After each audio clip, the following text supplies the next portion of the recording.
उत्तर प्रदेश के एक छोटे से गांव में रामू का जन्म हुआ। उसका परिवार बेहद गरीब था।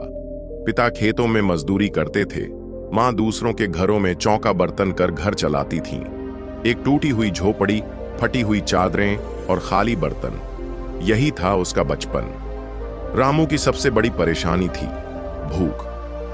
कई बार ऐसा होता कि पूरे दिन का खाना सिर्फ एक सूखी रोटी होती। उसकी आंखों में सपने थे, लेकिन पेट की आग ने उन्हें पीछे धकेल रखा था। पढ़ाई का उसे बहुत शौक था। जब भी गांव के स्कूल के पास से गुजरता, किताबों की खुशबू उसे अपनी ओर खींचती। लेकिन किस्मत उसके साथ नहीं थी। 5वीं कक्षा तक पढ़ाई करने के बाद उसे स्कूल छोड़ना पड़ा। अगर गरीबी मुझे पढ़ने नहीं दे सकती, तो क्या मैं जिंदगी भर मजदूरी ही करता रहूंगा? यह सवाल उसके दिल को छलनी कर देता था। वह जानता था कि अगर उसे अपनी तकदीर बदलनी है, तो उसे कुछ अलग करना होगा। गांव में रोजगार के साधन कम थे। खेतों में मजदूरी कर वह कुछ पैसे तो कमा सकता था, लेकिन उससे सिर्फ 2 वक्त की रोटी ही मिल सकती थी, जिंदगी नहीं। रामू ने बड़े शहर जाने का फैसला किया। बिना पैसे, बिना किसी सहारे, सिर्फ उम्मीद की एक छोटी सी किरण लेकर वह घर से निकल पड़ा। शहर तक का सफर आसान नहीं था। वह किसी तरह एक ट्रेन में चढ़ गया। न टिकट था, न कोई जान पहचान, सिर्फ दिल में एक ही बात, यहां नहीं रुका तो शायद कल बेहतर होगा। दिल्ली पहुंचते ही उसकी आंखें चौंधिया गईं। ऊंची ऊंची इमारतें, तेज रफ्तार गाड़ियां, भागते दौड़ते लोग, ये उसकी दुनिया से बहुत अलग था। लेकिन इस दुनिया में उसके लिए न कोई जगह थी, न कोई आसरा।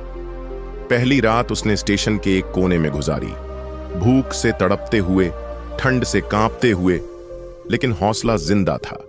शहर में जिंदा रहना मुश्किल था, बिना पैसे, बिना छत के। लेकिन रामू को अपने सपनों के लिए संघर्ष करना था। उसे एक होटल में बर्तन धोने की नौकरी मिली। वहां मालिक का बर्ताव बहुत बुरा था। वह रामू को गाली देता, थप्पड़ मारता, लेकिन रामू चुपचाप सब सहता रहा। अगर आज झेल लिया तो कल शायद अच्छा होगा, यही सोचकर वह दिन रात मेहनत करता रहा। लेकिन कुछ हफ्तों बाद मालिक ने उसे बिना पैसे दिए निकाल दिया। रामू टूट चुका था, लेकिन हारा नहीं था। उसने फिर से काम ढूंढना शुरू किया और एक ढाबे में काम करने लगा। वहां भी उसे बहुत कम पैसे मिलते, लेकिन उसने यह सीख लिया था कि संघर्ष करना ही जीवन की सच्चाई है। रामू समझ चुका था कि वह किसी और के लिए काम करके कभी आगे नहीं बढ़ सकता। उसे खुद का कुछ करना होगा, लेकिन कैसे? पैसे नहीं थे, साधन नहीं थे, कोई मदद करने वाला नहीं था। फिर भी उसने हिम्मत नहीं हारी। उसने अपने गांव के एक जानने वाले से 500 रुपये उधार लिए और सड़क किनारे एक चाय की स्टॉल लगा ली। शुरुआत में ग्राहक बहुत कम थे, कोई उस पर भरोसा नहीं करता था। लेकिन रामू ने मेहनत से बनी चाय और दिल से भरी मुस्कान से लोगों का दिल जीतना शुरू कर दिया।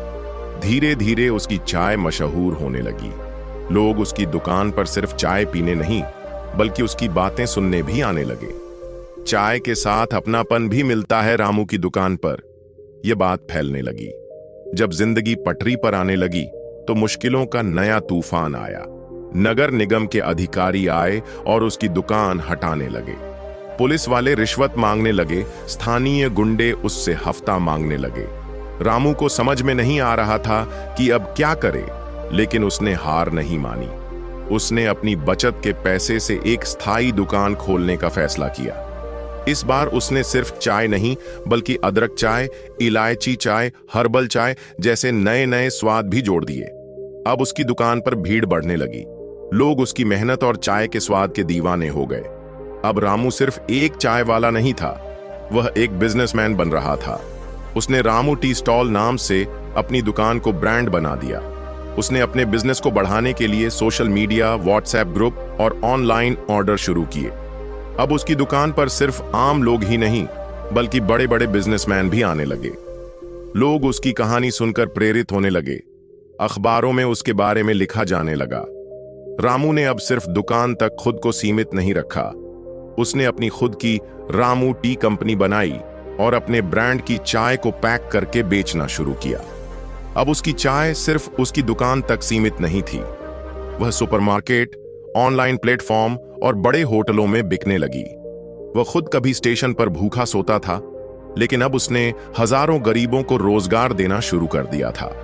रामू ने अपनी कमाई का एक हिस्सा गरीब बच्चों की शिक्षा के लिए दान करना शुरू किया। वह चाहता था कि किसी और रामू को पढ़ाई छोड़नी न पड़े। उसकी कहानी उन सभी के लिए प्रेरणा बन गई जो हालातों से हार मान लेते हैं। रामू की यह कहानी हमें सिखाती है कि अगर हिम्मत, मेहनत और ईमानदारी हो तो कोई भी इंसान शून्य से शिखर तक पहुंच सकता है।